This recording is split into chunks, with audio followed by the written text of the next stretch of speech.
Hi guys, welcome to our channel Telugu audio stories with Maitri. నా ఛానల్ని ఎవరైనా ఫస్ట్ టైం చూస్తున్నట్టయితే తప్పకుండా లైక్ చేయండి, షేర్ చేయండి అండ్ సబ్స్క్రైబ్ చేసుకోండి. ఎన్నాళ్ళదో ఈ బంధము పార్ట్ 95. ఇక లేట్ చేయకుండా స్టోరీలోకి వెళ్లే ముందు, ఎన్నాళ్ళదో ఈ బంధము సీరియల్ ఆపేసి దాదాపు 2 months దగ్గరికి వస్తుందండి. సో ఈ ఎపిసోడ్ వినే ముందు దీన్ని లిజనర్స్ ఎవరైనా ముందటి ఎపిసోడ్ అంటే 94ని ఒకసారి వింటే మీకు క్లారిటీ వస్తుంది. ఆ తర్వాత హ్యాపీగా ఈ ఎపిసోడ్ని వినండి. ఎలాంటి కన్ఫ్యూజ్ ఉండకుండా స్టోరీ బాగా అర్థమవుతుంది. ఇక లేట్ చేయకుండా స్టోరీలోకి వెళ్ళిపోదాం. అంతకు ముందున్న కోపం ఇప్పుడు అతనిలో లేదు. వాళ్ళ బాబాయ్ మూర్తి ఏం చెప్పాడో తెలీదు, కానీ సుదీప్ కూడా నార్మల్గానే ఉన్నాడు. మమ్మీ కావాలని ఒకటే మారం చేస్తుంది 3 daysగా. నిన్న నేను మీటింగ్లో ఉన్నప్పుడు కేర్ టేకర్ కాల్ చేసి పాప ఫుడ్ తీసుకోలేదని చెప్పింది. దాంతో నేను పాపని ఫోన్లో తిట్టి కాల్ కట్ చేశాను. ఆ తర్వాత మళ్ళీ కేర్ టేకర్ నుంచి ఫోన్ వచ్చినా నేను లిఫ్ట్ చేయలేదు. కొంచెం ఆఫీస్లో టెన్షన్ అందుకే.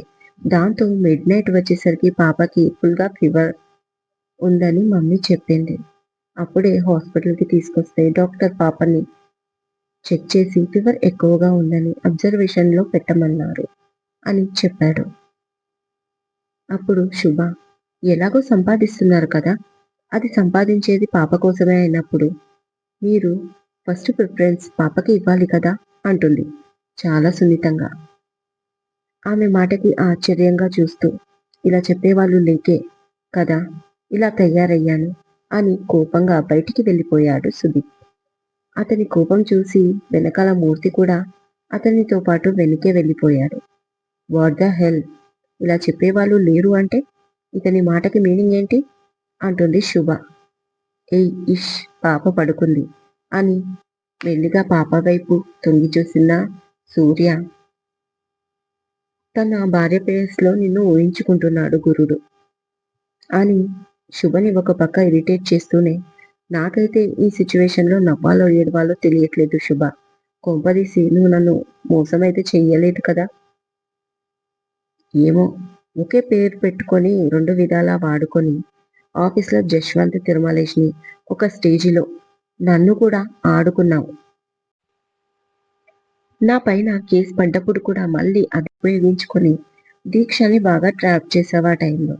ఎందుకైనా మంచిది, ఈ మధ్య ఈ అమ్మాయిల్ని, సారీ, ఈ పాలమూరు అమ్మాయిల్ని నమ్మడానికి లేదు, మీడియాలో చూస్తున్నాం కదా అన్నాడు ఫేస్ అమాయకంగా పెట్టుకొని సూర్య. సూర్య మాటకి భలే నవ్వొచ్చింది శుభకి. అయినా కంట్రోల్ చేసుకొని, బావా నీకు ఇలాంటి సిచ్యువేషన్లో కూడా జోక్గా ఉందా? నన్ను చూస్తే కామెడీ అనిపిస్తుంది కదా. ఏదో పాప ఫేస్ చూసి ఊరుకుంటున్నా, దానికి తోడు మామయ్య కూడా సపోర్ట్ చేస్తున్నాడు. అసలు మ్యాటర్ ఏంటో నాకు తెలియాలి. అప్పుడుంటది వాడికే కాదు నీకు కూడా నా చేతిలో. ఫస్ట్ ఆఫ్ ఆల్ వీడి భార్య ఎక్కడికి వెళ్ళిందో అది తెలియాలి. కానీ పాపని చూస్తే చాలా బాధగా ఉంది. ఇఫ్ యూ డోంట్ మైండ్ కొంచెం మీరు ఆ సెర్చ్లో ఉండండి అంటుంది శుభ. అలా తెలుసుకోవాలంటే నాకు ఏదైనా ఇచ్చుకోవాలి అన్నాడు సూర్య రొమాంటిక్గా. ఏంటి, మీకు ఈ టైంలో కూడా రొమాన్స్ చేయాలనిపిస్తుందా? ఇది హాస్పిటల్ బావా, మర్చిపోయావా అంటుంది శుభ. ఇది మరీ బాగుంది. హాస్పిటల్లో రొమాన్స్ చేయొద్దని ఎక్కడైనా ఉందా? అయినా పిచ్చి పాలమూరు, బాగా రొమాన్స్ చేసే వాళ్ళే ఎక్కువగా హాస్పిటల్కి వస్తారు చాలా త్వరగా అంటూ కన్ను కొట్టాడు సూర్య. మీకు సిగ్గులేదు బావా అంటూ నవ్వుతుంది అతని మాటకి అర్థం చేసుకున్న శుభ. ఓకే ఓకే, నీ ఇంటెన్షన్ ఏంటి? పాప మదర్ గురించి తెలుసుకోవడం, అదే కదా. త్వరలోనే దాని గురించి ఎలాగైనా మనకు తెలుస్తుంది. సో ఇప్పుడు నువ్వు ఎలాంటి టెన్షన్ తీసుకోకుండా పాపని చూసుకో. పాపం పాప తన మదర్పై బెంగతో ఫుడ్ తీసుకోలేదు అంటే తను ఎంత మిస్ అవుతుందో వాళ్ళ మమ్మీని. సుదీప్ విషయం పక్కన పెడితే ఆ పాపని చూస్తే నాకు చాలా బాధగా అనిపిస్తుంది. పసిపిల్లలు ఎవరికి పాపం చెయ్యరు కదా. ఎనీవేస్, నేను మమ్మీకి ఏమైనా కావాలేమో, టిక్కీ కూడా సతాయిస్తున్నాడేమో చూస్తాను అక్కడికి వెళ్ళి, ఓకేనా? అండ్ వాడేమైనా ఎక్స్ట్రాల్ చేస్తే జస్ట్ 1 call అంటూ డోర్ దగ్గరికి వెళ్ళి డోర్ ఓపెన్ చేసేసరికి ఎదురుగా సుదీప్ కనిపించాడు. సూర్య లాస్ట్‌కి చెప్పిన మాట విన్నట్టే ఉన్నాడు.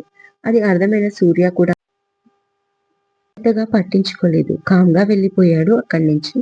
శుభ ఒకసారి వెళ్లి సుష్మాని కలిసి వచ్చింది కూడా. గిరిధర్ వీలైనంత ఎక్కువ టైం పాపతోనే ఉండమని చెప్పాడు.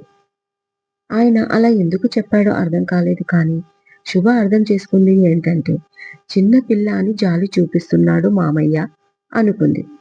ఇక వసంత కూడా "నువ్వు ఎక్కడికి వెళ్ళావు" అని అడగలేదు. సుష్మాతోనే ఉండిపోయింది ఆమె. వెంకట్ బాబుని తీసుకొని ఆఫ్టర్‌నూన్ వెళ్ళిపోయారు.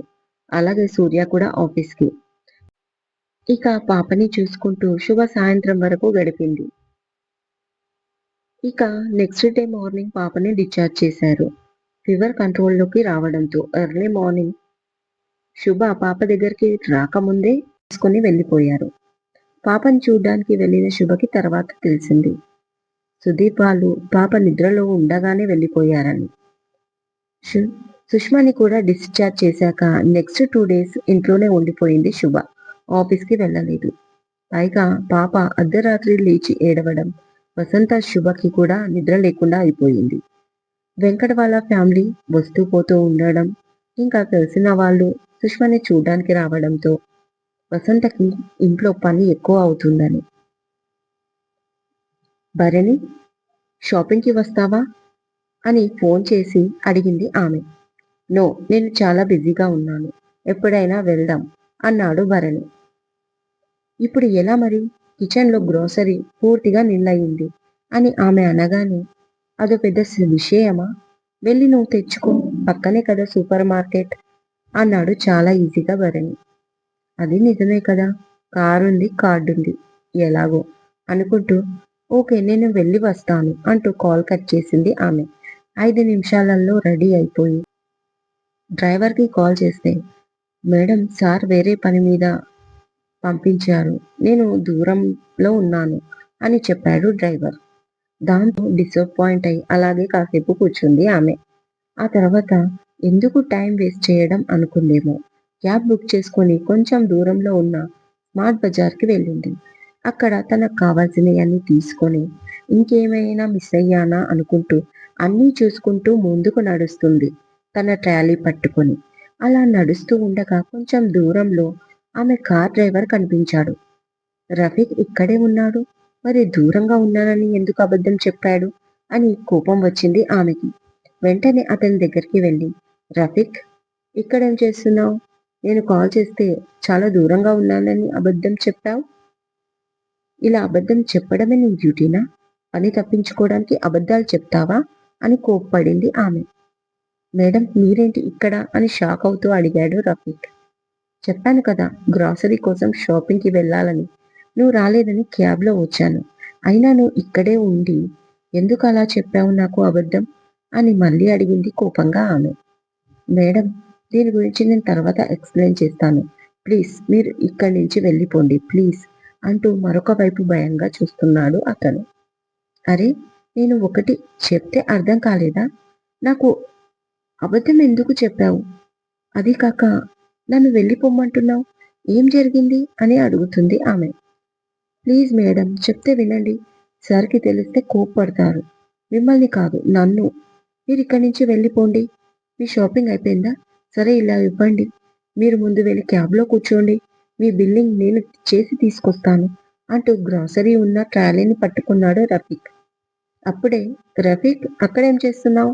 అని ఒక కంచు కంఠం వినిపించింది వాళ్ళకి. ఆమె నెమ్మదిగా ఆ వాయిస్ వచ్చిన వైపు చూస్తే రఫీక్ భయంగా చూశాడు. అది మేడం ఈమె నా ఫ్రెండ్ భార్య. ఈ ట్రాలీ కాస్త బరువుగా ఉంటే కొంచెం క్యాబ్ వరకు హెల్ప్ చేస్తున్నాను అని చెప్పాడు ఆమెని చూస్తూ. అదేంటి నన్ను ఫ్రెండ్ భార్య అని అబద్ధం చెప్తున్నాడు? అది కూడా నా ముందు? ఇతను నా క్యాబ్ డ్రైవర్ కదా! పైగా నా డ్రైవర్ వేరే వాళ్ళకెందుకు భయపడుతున్నాడు? అనుకుంటూ ఆమె ఎందుకు రఫీక్ అబద్ధం ఆడుతున్నావు అని సీరియస్‌గా అడుగుతుంది. ఆమె ముందే. ప్లీజ్ మేడం మీరు నోరు మూసుకోండి అని గట్టిగా అరిచాడు రఫీక్. అంతే అతని మాటలకి ఆశ్చర్యపోయింది ఆమె. అంతకు ముందు వచ్చిన ఆమె సరే త్వరగా వచ్చేసేయ్ నేనిక్కడ వెయిట్ చేస్తున్నాను అంటూ ఇంకోవైపు వెళ్ళిపోయింది. ఇక కోపంగా వెళ్ళి బిల్లింగ్ చేయించి 2 బ్యాగులు తీసుకొచ్చి క్యాబ్‌లో పడేశాడు. దాంతో ఆమె ఆశ్చర్యంగా, "ఏంటి రఫీక్ ఇలా ప్రవర్తిస్తున్నావు? నా దగ్గర వర్క్ చేసుకుంటూ, నా జీతం తీసుకుంటూ ఇంకెవరికో భయపడుతున్నావు? నేను నీ ఓనర్‌ని అని నీకు తెలీదా? నువ్వు ఇలాగే చేస్తే నిన్ను పనిలోంచి తీసేస్తా" అనే మాట కంప్లీట్ కాకముందే, "నీ దగ్గర నేనెందుకు పనిచేస్తున్నానండి? మా సార్ కింద పనిచేస్తున్నాను. ఆమె ఎవరో కాదు, మా సార్ వైఫ్. కాబట్టే ఆమెకు కూడా భయపడుతున్నాను. మీకు నేనెందుకు భయపడతాను? మీరెందుకు నాకు జీతం ఇస్తున్నారు?" అని గట్టిగా అడిగేశాడు రఫీక్. అంతే, ఆమెకు చెంపదెబ్బ కొట్టినట్టు అయ్యింది. క్యాబ్ డ్రైవర్ పిలవడంతో ఈ లోకంలోకి వచ్చి కామ్‌గా కారెక్కి కూర్చుంది. ఇక కారు ముందుకు సాగింది. ఆ కారు కంటే వేగంగా ఆమె ఆలోచనలు గతంలోకి వెళ్ళాయి. ఆమె ఫ్లాష్ బ్యాక్. 5 years back. హ్యాపీగా సాగిపోతున్న రోజులు. ఎప్పుడైతే ఐటీ కంపెనీలో జాయిన్ అయిందో, మంచి సాలరీ. ఫైనల్లీ తను అనుకున్న లైఫ్, ముఖ్యంగా లైఫ్‌లో ఫ్రీడమ్ దొరికింది ఆమెకి. ఎప్పుడు ఇంట్లో పద్ధతులు పాడు అని చెప్పే మమ్మీ ఆచారాలకి దూరంగా పబ్‌లు, పార్టీసు, డిస్కోథెక్కులు, రెస్టారెంట్లు అంటూ తిరిగే ఫారెన్ కల్చర్ ఫ్రెండ్స్‌కి చాలా దగ్గరగా వెళ్ళిపోయింది పావని. ఎప్పుడైతే తనకు సాఫ్ట్‌వేర్ జాబ్ వచ్చిందో, తన కాళ్ళ మీద తను నిలబడ్డ ఫీలింగ్ వచ్చేసింది పావనికి.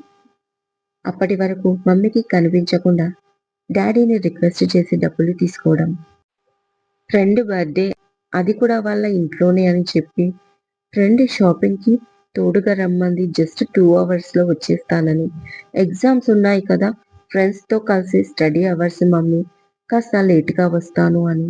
ఎక్స్‌ట్రా క్లాస్ ఉందని కొంచెం లేట్ అవుతుందని. ఇలా రకరకాలుగా అబద్ధాలు చెప్పి బయటికి వెళ్ళడం తనకు అలవాటయింది.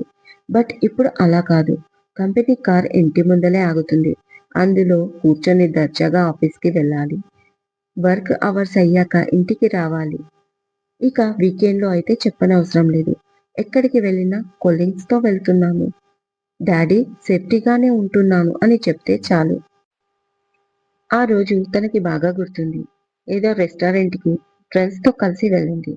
తన ఫ్రెండ్స్‌తో మాట్లాడుతూ ఉండగా ఒక చిన్న పాప ఫ్లవర్ పట్టుకొని వచ్చి తన చేతిలో పెట్టింది. ఎవరు ఇచ్చారు అంటే దూరంగా నిలబడ్డ ఒకతన్ని చూచింది ఆ పాప. వెంటనే అతని దగ్గరికి వెళ్ళి చెడమడ తిట్టేసింది పావని. దాంతో కోపం వచ్చిన అతను మేనేజర్‌ని పిలిచాడు.